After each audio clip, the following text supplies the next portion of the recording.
and we turn things over to you. We give you a topic or two, and we invite you to call us in. Number again, 646-652-2906, or use that chat room, Simon Apple 04 by name.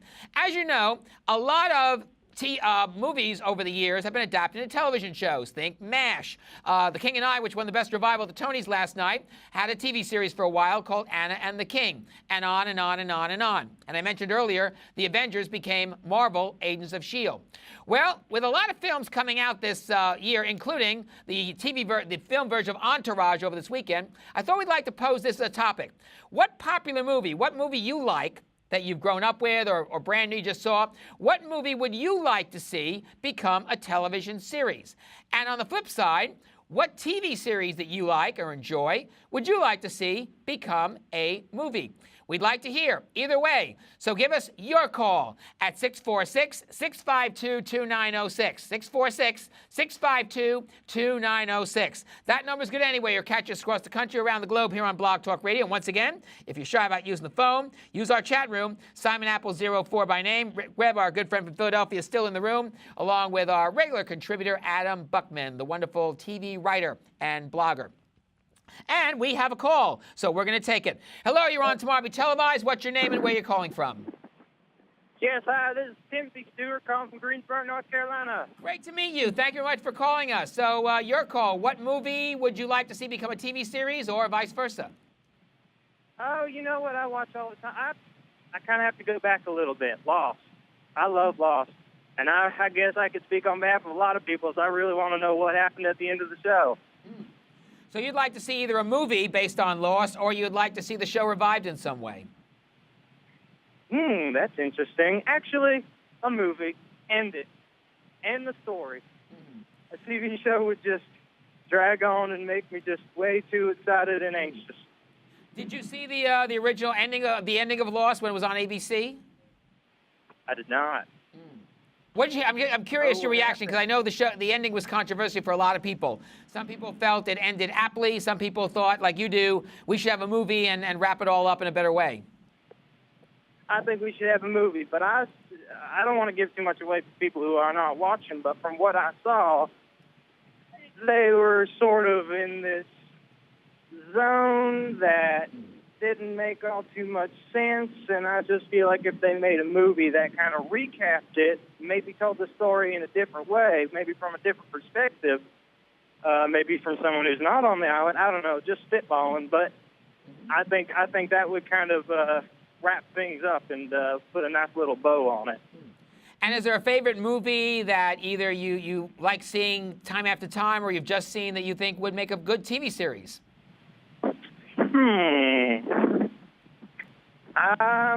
Mad Max I just saw, and that would be pretty interesting. Yeah, and you got a lot of material to work with. You got the original movies with Mel Gibson. You got, whether it's Mad Max, the original George Miller film, Road Warriors, Beyond Thunderdome. So you got a lot of characters you can work with. Absolutely, and I love that Tom Hardy. And it's doing pretty good at the box office so far. Absolutely. I went there and it was a full packed house, and I don't know. I just feel like that would be something that people be interested in, and people will do well, maybe for HBO. Well, thank you so much for the call, being our first-year caller. Appreciate it. Keep on listening. Keep on viewing. Thank you, Simon. You're welcome. Take care. Have a good day. You too. That's what we were going for. So if you have your thoughts about what movie you like, would you like to become a television series, and vice versa, you do what that person just did. Give us the call, 646-652-2906, or use our chat room, Simon Apple 04 by name. I believe we have another call. We're going to take it. Let's see. Hello, you're on Tomorrow Be Televised. What's your name and where are you calling from? Hello, caller. You're on the air. Okay, we'll see if that person can come on back. In the meantime, I mentioned earlier that I was watching The Thing from Another World, the classic sci-fi movie on Turner Classic Movies. It was part of a double header. The first part was the premiere of the new movie camp on Sunday nights, which is taking over from Essentials Junior. And every week they'll have two prominent filmmakers talk about what they like about movies and pick their favorites. And their initial segment was Close Encounters of the Third Kind. I saw it when it first came out in 1977, loved the film, loved the way Steven Spielberg handled it, the music by John Williams, the performances by Richard Dreyfuss, by Melinda Dillon, etc. Great plot, wonderful work. Francois Truffaut in a rare film appearance.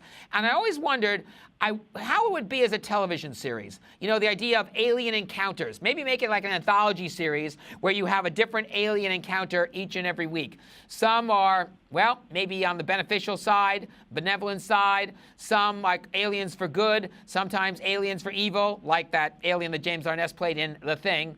But I thought after watching both films that it would make a really wonderful series, particularly as an anthology side. So, hey, people behind Close Encounters, now that, or Steven Spielberg and DreamWorks, now that you're wrapping up Falling Skies, which was your own alien encounter series on TNT this summer, how about maybe making Close Encounters a TV series? That, I think, would be real fun.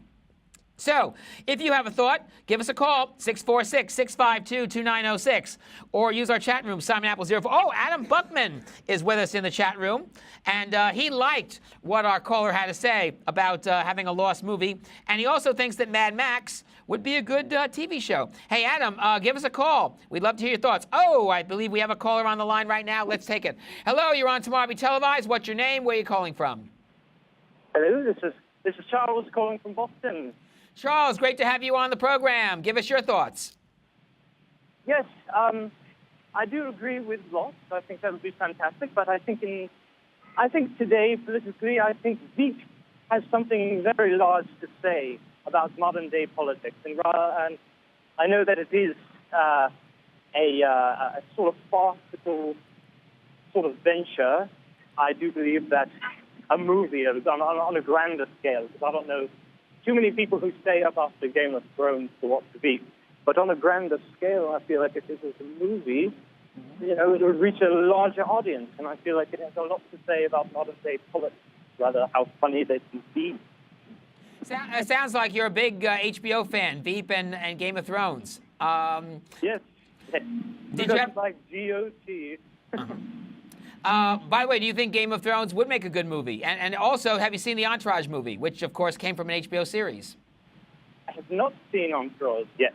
I might wait for that to come out on DVD. But Game of Thrones, that tricky one, it is so compelling to wait week after week for new information to these lives of these people, these crazy people. And I don't know if I can quite handle a movie, but I don't know. I would say no. I would say no. Keep it a TV show. So how about a film, either a film classic or something you've seen recently that you think might make a good TV series? Oh, boy.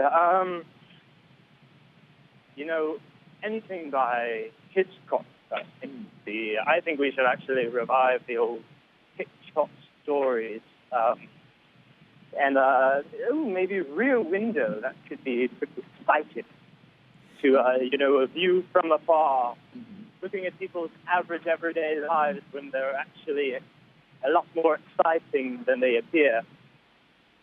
You know, you bring up 2 points. I was a fan of the original Alfred Hitchcock Presents and the Alfred Hitchcock Hour. Grew up with it a little bit when I was a youngster. And I also saw the revival that was made first for NBC and then continued for a couple of years on USA Network. With the special colorized version of those Hitchcock intros where he'd always bemoan the sponsor for cutting into his stuff. Right. I think it's a good time to revive that show. And as far as Rear Window goes, I could see it being an anthology kind of program. You can do the same plot, you know, James Stewart peeping in through the apartment house across the street time after time. But you could certainly go both ways with it and maybe give it a try. Absolutely. Oh, you know what? I have another thought in my brain. The Twilight Zone. Bring that back as a show. That is so exciting. I agree. And there is, by the way, some real discussion about another revival of the Twilight Zone. Oh, you're joking. I'm not. You know, it's been revived several times. CBS revived it in the mid-'80s. CW revived it for a season. And I think it could definitely make a comeback. And I'm a big fan of Twilight Zone, the original. To me, Rod Serling is still one of the great writers of the human condition anywhere. TV, radio, film, print, novels, etc. And the Twilight Zone, to me, is still one of the best achievements in the history of the medium. Absolutely, absolutely. Well, they have one viewer already, maybe two. If you're with me, Simon.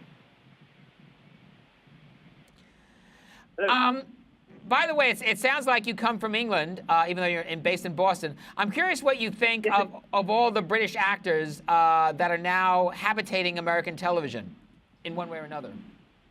Well, I think they're very talented, and I think England has a lot more to offer than people think. That is true, and on both coasts, not just in terms of actors coming over here, but also the shows we're getting from over either co-productions or productions, whether you see them on Starz, shows like The Missing, which I think may be up for an Emmy nomination for Best Miniseries this year, to Masterpiece and so on. Absolutely, absolutely. By the way, where'd you come from in England? Did you come from London? Where? I came from London, yes.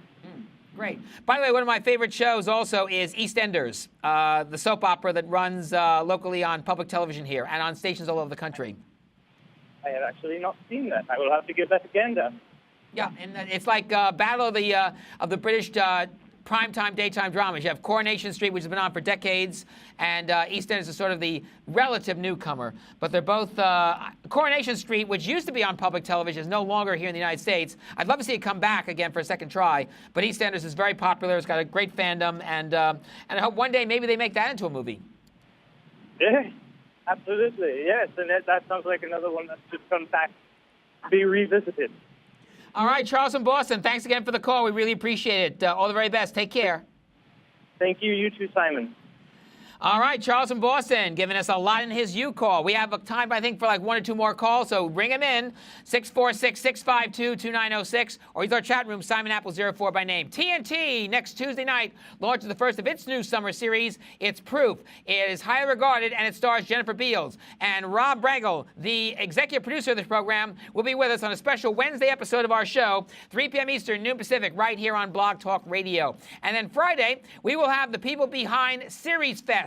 The new television festival, where up to 30 pilots for possible television shows will get a public showcase. Will they get more than that? We will talk to the organizers of Series Fest. That is Randy Kleiner and Kaylee Westbrook. They are both with us live Friday, 3 p.m. Eastern, noon Pacific, here on Blog Talk Radio on Tomorrow Be Televised. Also on the program, from ABC Family's new controversial unscripted show, Becoming Us. Executive produced by Ryan Seacrest, executive producer George Mall. All Friday, 3 p.m. Eastern, noon Pacific, here on the program. Oh, and next Monday on the program, 2 of my favorite media observers will be with us. The person I often write for, Jack Myers of MediaVillage.com, and the former advertising columnist of the New York Times, Stuart Elliott. We'll talk about the first half of TV 2015 and what they expect for the second. Let's take one more call. Hello, you're on Tomorrow Be Televised. What's your name and where you're calling from?